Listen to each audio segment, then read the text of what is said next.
In this tutorial video, I'm going to demonstrate you how to create ptrax diameter-based traffic model, which can be used in test cases when we need to simulate many different users, and when these users must send one CCRI message on activation, then send an undefined number of CCRU messages, and at the end, when they are deactivating, they must send one CCRT message.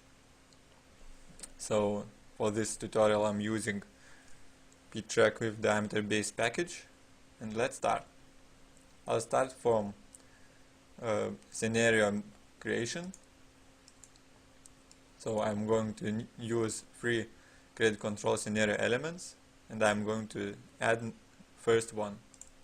Now this credit control scenario element is going to send one CCRI message, so I'll configure its parameters accordingly.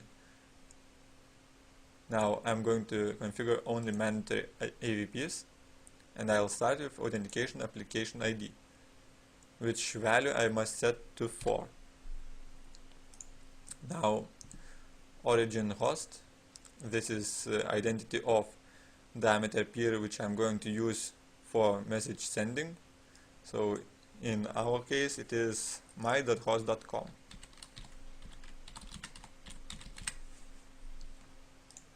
Now destination realm, this is the realm of remote diameter peer, and in this case it is sum.realm.com.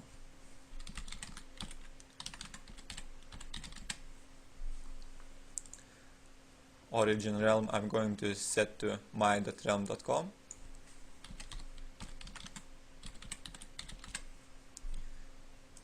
And now CC credit control request number.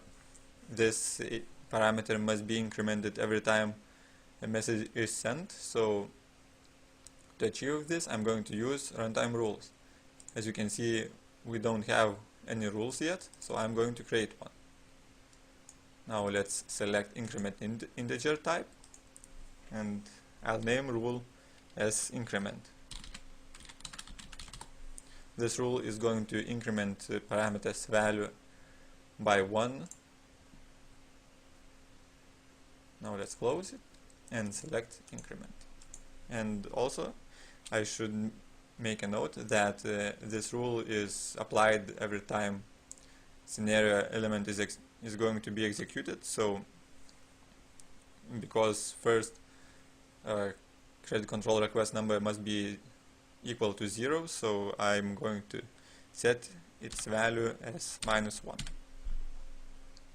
Now credit control request type, this AVP must be set to 1 because it is initial request, and service context ID I'll leave it as default because for my test diameter peer to which I'm going to send these messages, this AVP is not important.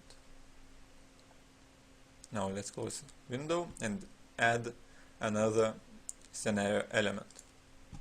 Now I'm going to set this scenario element to run scope, and now I'm going to set it to execute until the user deactivates.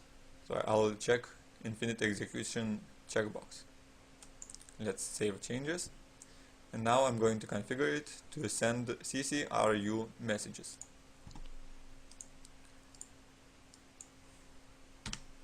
Now every AVP is going to be set to the same values except request number, which value can be left as default, because I'm going to use increment rule, which will use last value of increment rule. And also request type must be set to 2 because this is update request.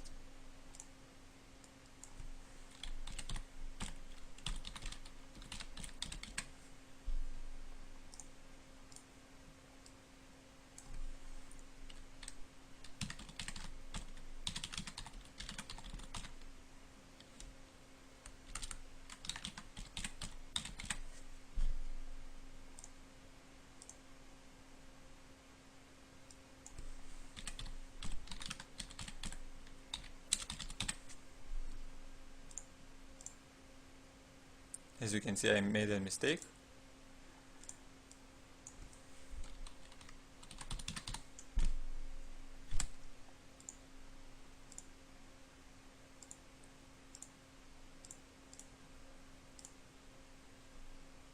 Now let's close the window and add the last one scenario element.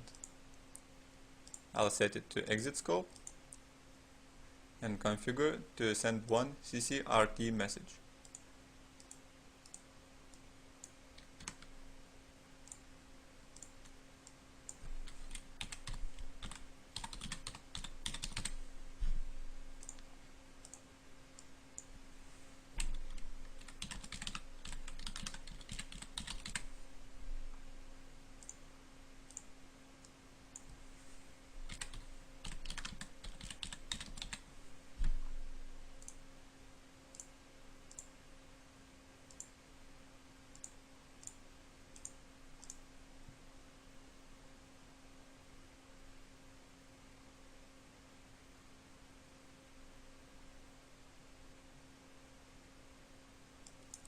Request type must be set to free because it's termination request.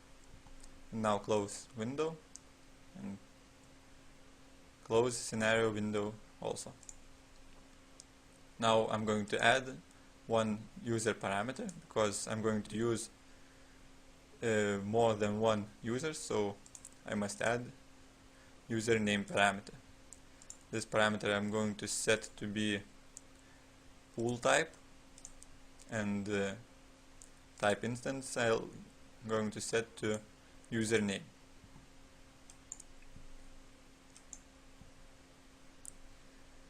And as you can see, we've done with model creation. Now I'm going to save it. I'll save it as tutorial model,